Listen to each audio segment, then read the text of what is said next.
This is Josh Mandel for another episode of a guided walk through FHIR. And as you can see, I'm once again walking today. And we are going to pick up where we left off on the FHIR clinical safety checklist. So as a quick reminder, you can get to the clinical safety checklist from the main FHIR spec by typing in safety.html here, or if you want to navigate to it through the FHIR navigation structure, it's on the documentation page and then highlighted here under safety and security. So on previous episodes, we've talked through a few of these items already. And just yesterday, we began to discuss the full life cycle. We talked about status codes, but we left a couple of items still to be completed for this first checklist item. So today, we're going to close that gap. We're going to open up the life cycle page and talk about currency issues and erroneous entry statuses. So let's dig in. As a quick reminder, on this lifecycle page, last time around, we talked about resource statuses. And we said that broadly, resources would be in one of 4 different groups. And each group had its own kind of patterns for managing statuses over time. And there was some confusion, or at least on my part, I wasn't entirely clear on what each of these groups really meant. And so we filed some JIRA issues at the end of the last session to try to drive a little bit more clarity in the specification for folks who might follow along later and have some of the same questions. But today we're going to drill into the next section of this lifecycle page. Once we've got past the statuses, we get to current resource lists. And this is kind of subtle and interesting. So we are going to dig in here, starting with the spec.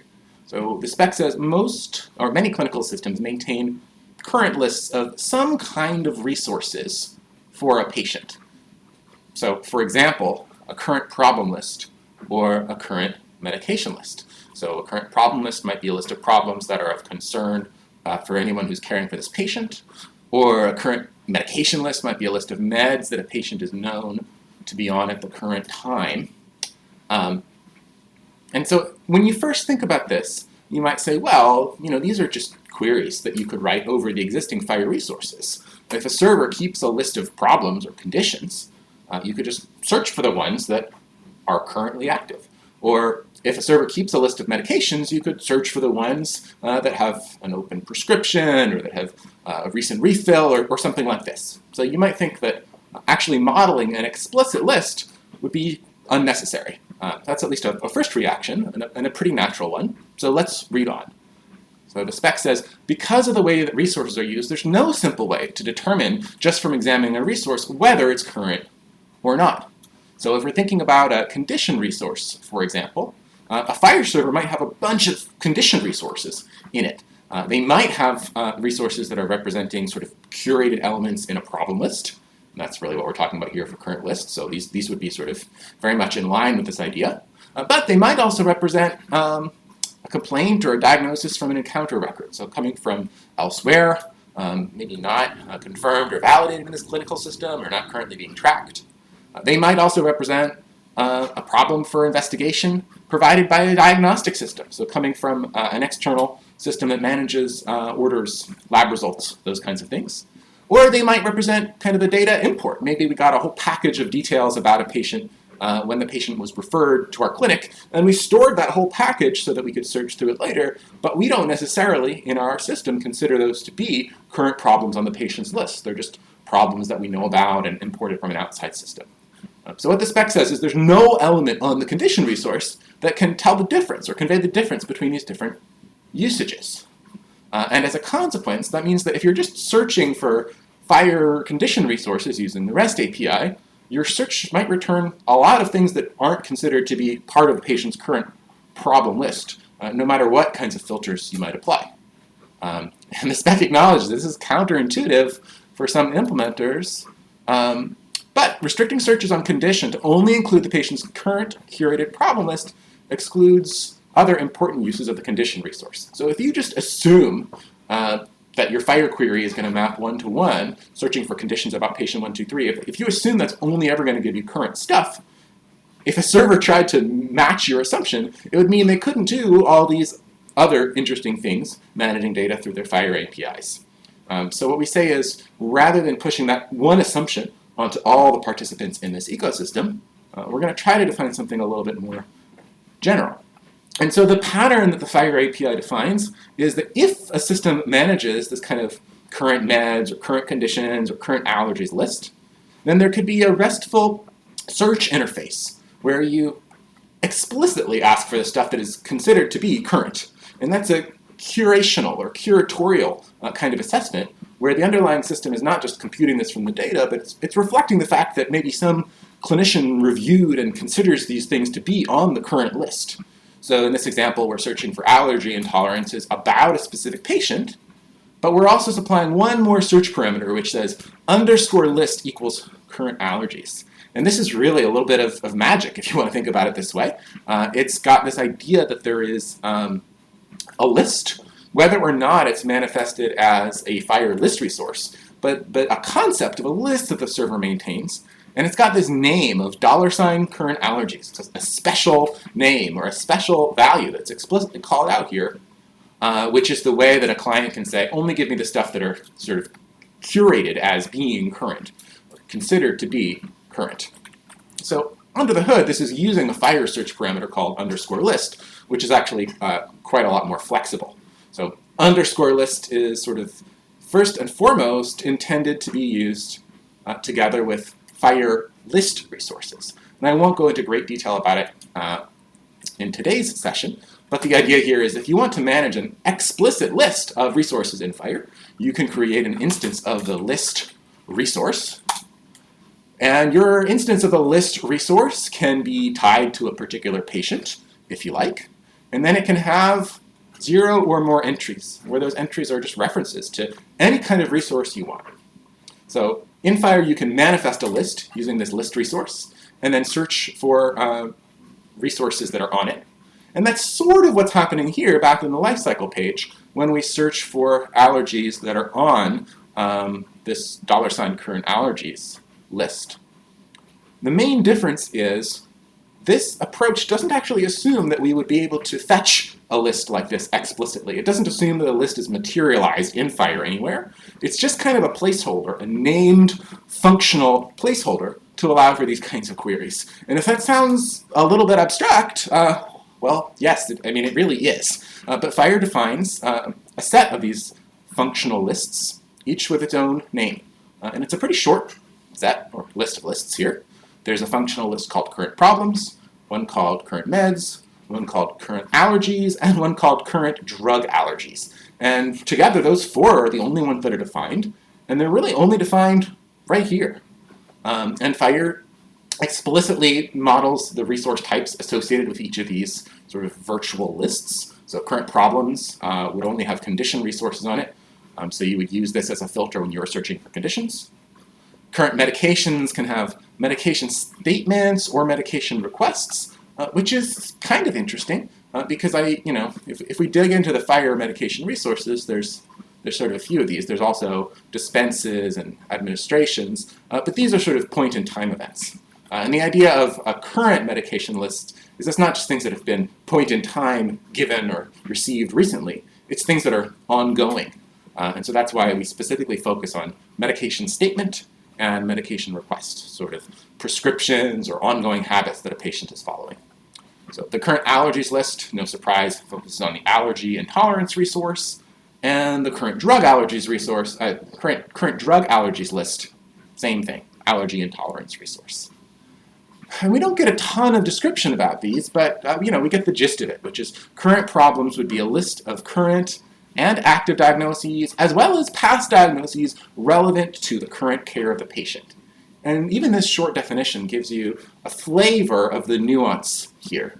And this is why it's not something that can simply be derived after the fact with a careful selection of filters. You can't figure this out just by looking at the dates and times and statuses of the different conditions that a server knows about, because this is actually a curational expression.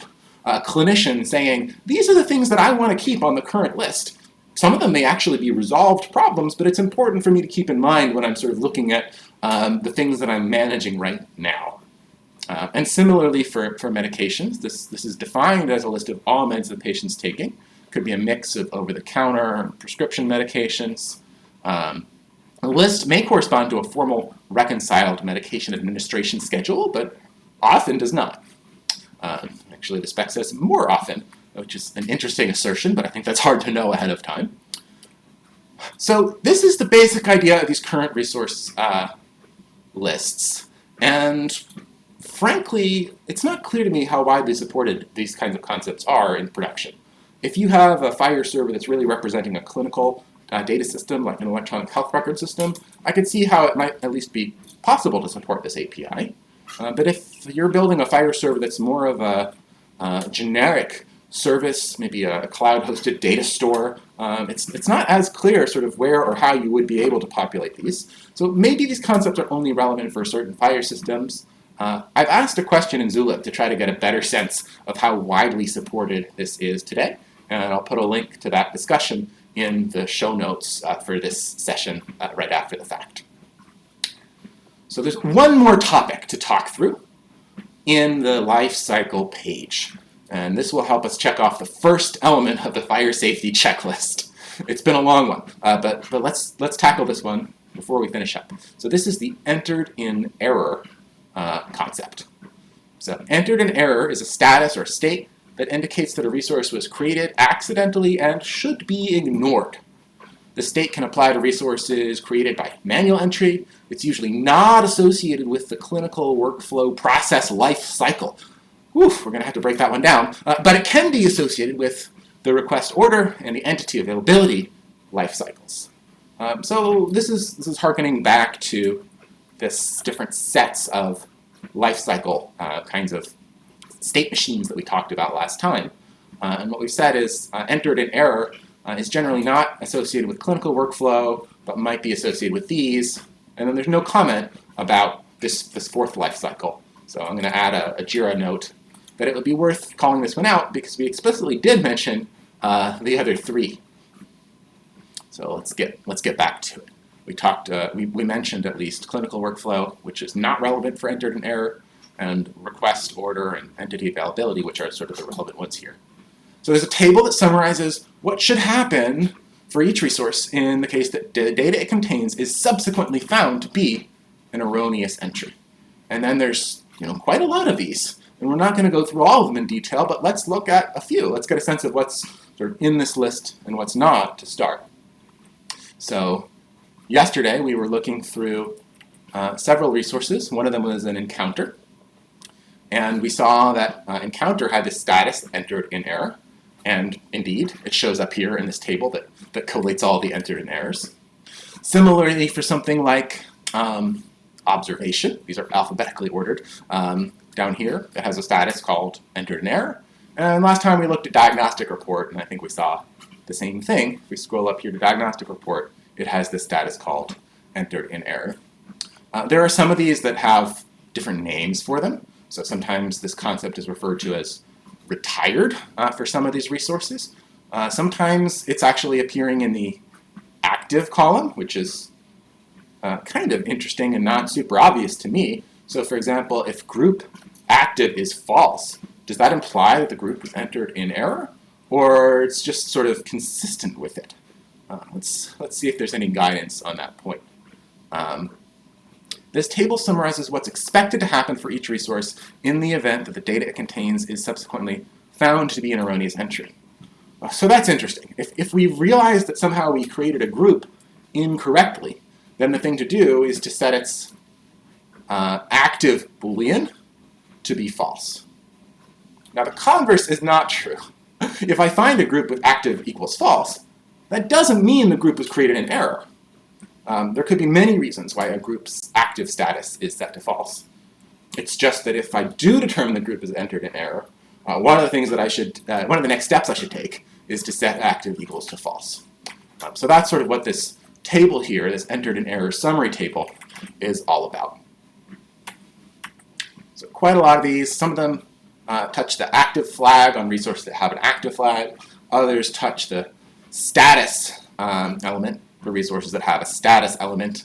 And sometimes we just say delete the resource and report it, which is, again, kind of interesting. So for example, a research definition, if that's entered in error, then the thing to do is actually to delete the report if it is. And I don't know what the report actually refers to here, but maybe it's something that's documented on the research definition page. Let's see. No, report doesn't actually show up here.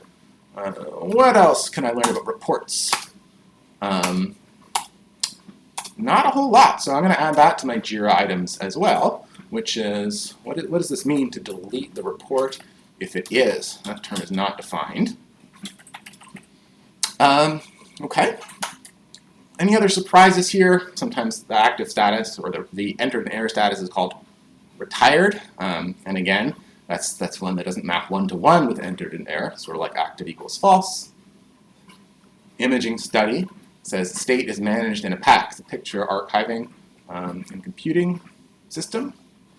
Let's see, so this baby just doesn't have any statuses. Well, super interesting. Imaging study actually does have a status called entered an error. Right here, an imaging study status. So I wonder why this is not mentioned in the lifecycle page. I'm going to add that to my JIRA tracking items as well. Why is imaging study entered an error that exists? Why isn't it used? And then the quote here is documented in PACs. All right. What else? What other interesting things pop out at us on this list? Immunization recommendations are generally just in time and not retained. So there's no expected workflow. Okay. Not applicable to media. Medication doesn't have a status. There's several of these that are blank. Maybe that's because they fall into one of the workflow patterns that aren't relevant. I'm not actually sure.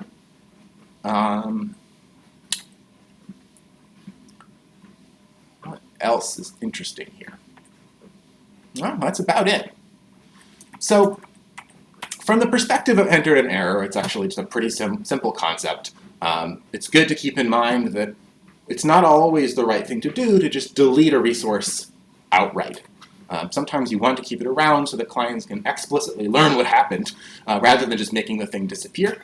And then probably a common practice when you're setting this entered an error status to true, a common practice might be to take away some of the data from the resource so that you just sort of leave this marker or tombstone with the resource ID and entered an error without propagating all the wrong stuff along with it. And so that's an interesting example of a practice that I've at least heard described in some clinical systems, but it's not mentioned here. And I'll ask about that one as well in my JIRA issue when I follow up.